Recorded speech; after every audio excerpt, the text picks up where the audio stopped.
Hi guys, what's up? Welcome back. So clearly I am still in California. I've been here since Thanksgiving and I leave tomorrow to head back home to Ohio.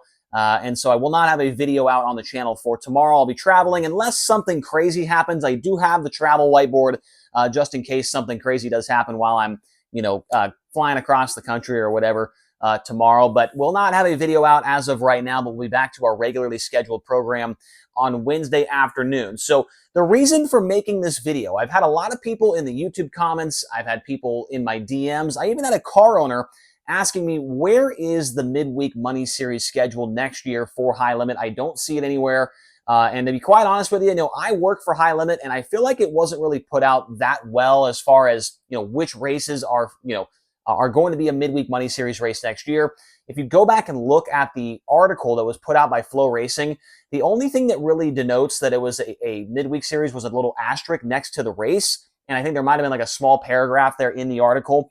And it just wasn't really put out there all that well. And I feel like I've had a lot of people asking me about it.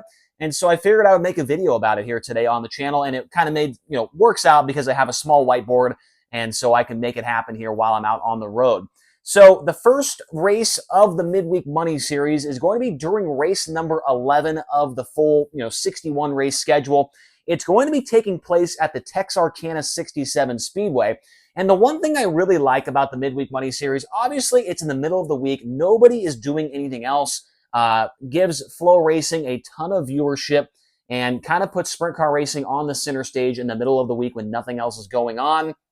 And I like the schedule that we got together this year as well, because we're going to a bunch of racetracks that, not a bunch, but I would say about half the schedule are tracks that not many people know about, or they're new tracks to a lot of people, even drivers and teams.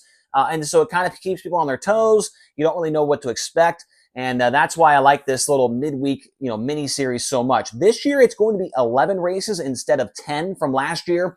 And last year, there was a payout for the top 10 in points for the midweek series. This year, it's only going to pay out to the top 3. And the rest of that money will be helping out the drivers and the teams that are full-time with the series when it comes to tow money and things like that, trying to reallocate those funds to help the full-time traveling teams get up and down the road a little bit easier. So the top 3 will only be paid out this year in the Midweek Money Series. Last year, Tyler Courtney was the champion, followed by Brad Sweet, and I believe it was Spencer Baston in third in points.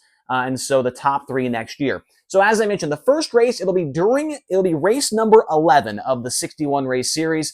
It'll be at the Texarkana 67 Speedway in Arkansas.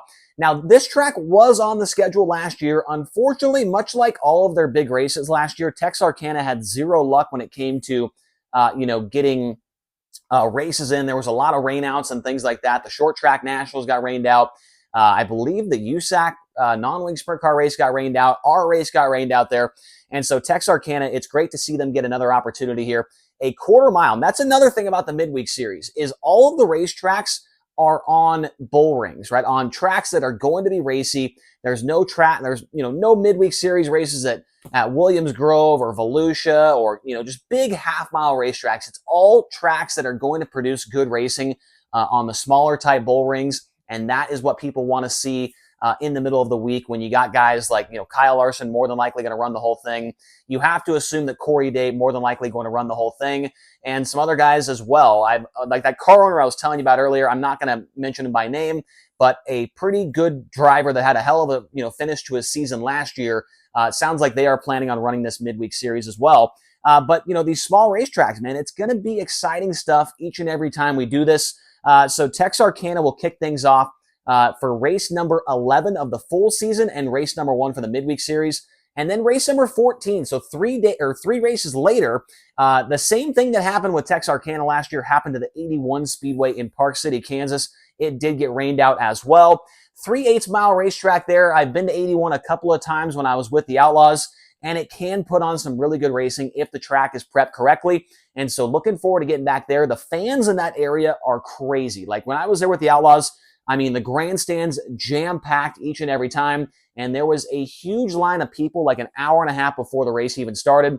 And so people are definitely looking forward to getting there for 81 Speedway for race number 2 of the midweek series. And then 3 races later, so you got 3 races between the first 2 races and 3 races between the second and third race, Kokomo Speedway I mean, I don't really need to say much else. I mean, it is one of the best racetracks in the entire country. Unfortunately, last year it did take rubber at the end of the race, but it was still exciting between, Buddy Kofoid, Tyler Courtney, Spencer Baston was up there. Courtney would come out with the win, taking rubber a little bit late there in that feature. First time I've ever seen Kokomo Speedway take rubber, so I'm not anticipating that happening again. But quarter-mile racetrack, you cannot ask for better stuff than what you see when a sprint car hits the racetrack at Indiana's baddest bull ring. So great addition to the schedule there. And then the very next race on the schedule, it's 2 days later at the Fremont Speedway in Ohio, a 1/3 mile racetrack there. And we do know that place gets bone slick. I mean, not a whole lot of speed around the racetrack, but when the cars slow down, we do know that that is the best time for sprint car racing when it comes to passing. So looking forward to getting to Fremont. I've actually never been there before. I only live now about 45 minutes away from Fremont Speedway. Last year, the Outlaw race was pretty good. It seemed like they did have a lot of wrecks there, but the racing, the surface was really good. And then whenever you show up at a place like Fremont, you always have to keep into account the Ohio locals, man. This is a place that they are very, very good at. Would not be shocked to see an Ohio local driver pick up the win at Fremont during race number 4 of the Midweek Series, race number 18 overall for High Limit next year. And then race number 21. So 3 more races later, Grandview Speedway in Bechtelsville, PA. Incredible fan base there. 1/3 mile racetrack. I don't really know how I don't know how Grandview and Fremont, to me, they don't really seem like the same size. I've never been to Fremont, but I feel like that's a quarter mile. But according to their website, it's a 1/3. But Grandview, remember last year's race was fantastic between Brad Sweet, Tyler Courtney, Brent Marks passing Tyler Courtney on the final lap. And so really looking forward to getting back to Grandview. The fan base there is incredible. Not a ton of sprint car racing goes on there, but when it does, it seems like it always produces bangers. And so Grandview, you got to have that one on the schedule right there in the middle of the week. Looking forward to that one. 5 races later, during race number 26 of the season, it is a new track to the Midweek Money Series and a new track to the overall schedule with High Limit. It is 141 Speedway in Wisconsin. Quarter mile bull ring there. I believe it's on a Tuesday night. I have no clue what to expect from this thing. But reading all of the comments online, a lot of people are saying good things about it. And so looking forward to getting over there to 140. I believe that's in Menominee, Wisconsin, or is that the next track? I cannot remember off the top of my head. But yeah, looking forward to that one. Wisconsin has a really strong fan base and a really strong contingent of 410 sprint cars. And so looking forward to getting over there for the very first time in the middle of the season next year. Now, if we flip the board around, it is the very next night, the very next race for the Midweek Series, race number 27 at Red Cedar Speedway there in Wisconsin. Have no clue what this place is all about as well. 3/8 mile. So not really sure what to expect from that one. For anybody that's watching this video that knows about Red Cedar and 141, let us know in the comments. What should we be expecting from these racetracks? I would have to think that the guy that put the schedule together has to think that this is a place that is going to produce good racing for that midweek series when all eyes are going to be on High Limit during that week of racing. Now, the next race on the schedule, so let's flip this back around. So look at this. Race 26 and then race 27, 28, and 29. So 4 races in a row with the series are all for the Midweek Money Series. Race 28, the Eagle Raceway, I mean, it's kind of like Kokomo. What else do you have to say? I mean, this place is absolutely unbelievable. I know it took rubber towards the end of the Eagle Nationals last year, but before that, for about 10 laps, it may have been the best racing of the entire season. Carson Macedo, Brad Sweet, Kyle Larson, I think who else was up there? Like Tanner Thorson was up there as well. Just incredible stuff from Eagle Raceway. Last year, it paid $55,000 to win. We'll have to wait and see what the payout is for it this year. 1/3 mile, really good fan base as well. They do not get any 410 sprint car racing in that area. And so you got to look forward to the Eagle Raceway on that 28th race of the season. And that was one of my favorite, venues, favorite events of the year last year. That was the one where I was wearing the pink tank top. That was not a look that I would continue to wear, but it was still a really fun night. So looking forward to Eagle Raceway. And then the very next race, Lake Ozark Speedway, 1/3 mile there in Missouri. That was the same race that Corey Day drove from 15th to the win last year.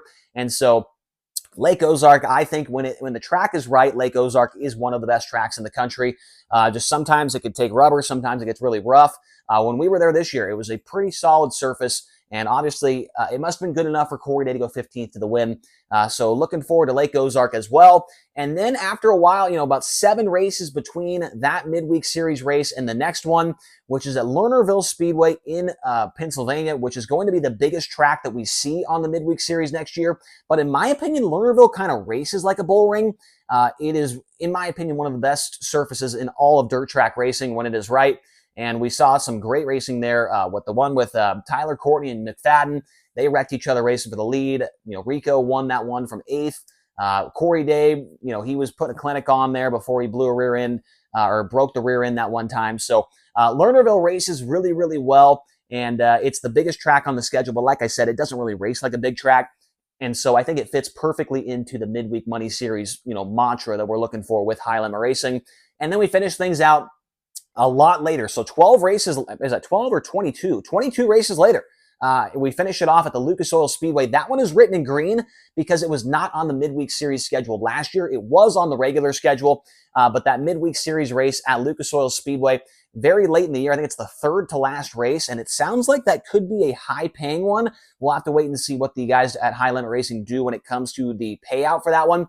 But 3/8 mile racetrack. In my opinion, one of the most underrated races that we had all year, the one that Tyler Courtney came from 9th and won it as a Durst Dice Roll guy. The race with Cy Lynch and Brad Sweet. And I mean, Lucas Oil Speedway, a couple of years ago, I felt like they were having issues with the surface there. But this year, every race they had was absolutely badass. Best, facility in all of dirt track racing. And it seems like the perfect place to end the Midweek Money Series. So Lucas Oil Speedway, that's a place that I am looking forward to next year. And we go there twice or 3 times. I can't really remember, but that is going to be a great place to cap off that midweek series. And then, as I mentioned at the top of the video, so top 3 get paid out when it comes to the championship there. I don't think we know how much it is to be the champion of the midweek series yet. We just know that it's only going to pay the top 3 instead of the top 10 to try and help, add to the what is it called? The tow money and things like that for the full-time drivers next year. So, that's the Midweek Money Series schedule. It's not really been put out there all that much from what I've seen. I figured I would make a video about it and make sure to make your plans if you plan on going to any of these races. I feel like a lot of them are going to be close to sold out just because they are in the middle of the week and they're kind of in some places where either sprint car racing doesn't go to very often, so people are hungry to go see it, or they go to places where sprint car racing is pretty popular and a lot of people want to come out and watch, guys like Kyle Larson, Corey Day, and the rest of the high limit drivers. So hopefully you guys enjoyed this video. Now, when I get back home, I am going to start, finishing off those driver season-in reviews for High Limit. We'll start them for the Outlaws. We're going to do a bunch of Chili Bowl stuff here on the channel as well. Start talking about Australia as well. That's coming up this month. And so just trying to get some things planned out here for the channel when it comes to content and keep you guys entertained. So hopefully you guys enjoyed this video. Make sure to hit the subscribe button, hit the like button, and comment down below. What do you think about the Midweek Money Series scheduled next year for High Limit Racing? I want to hear your thoughts and more down below. Thank you guys so much for watching, and we'll talk to you again soon.